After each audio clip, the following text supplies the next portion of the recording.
మా lawyer friend ఒక అతను ఉన్నాడండి. ఆహా. అతను ఈ మధ్య ప్రీపెయిడ్ రీఛార్జ్ చేయించాడు. అవునా? అతని నంబర్కి బదులు వేరే నంబర్కి వెళ్ళింది. అది ఎట్లాగా? ఒక్కోసారి వెళ్తుంటా. ఆహా. సరే అతను ఆ నంబర్కి ఫోన్ చేసి, వీడు చాలా ముదురు కేసు ఉండే, మీరు అది నోట్ చేసుకోవాలి. అవునా? ఆ నంబర్కి ఫోన్ చేసి, వెల్కమ్ టు లష్కర్-ఏ-తోయిబా గ్రూప్, మీరు మా గ్రూప్ లో మెంబర్ అయిపోయారు, ఇక నుంచి ఇండియాలో జరిగే కార్యకలాపాల్లో మీరు పార్టిసిపేట్ చేస్తున్నారు అని వాడికి చెప్పాడండి.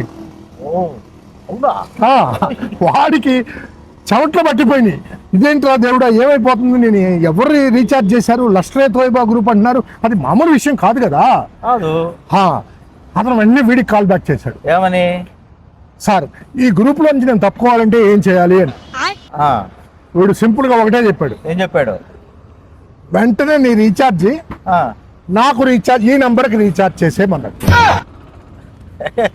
వాడు చేస్తాడు. కథ సుఖాంతం. అంత ముదురుకేసండి మా వాడు.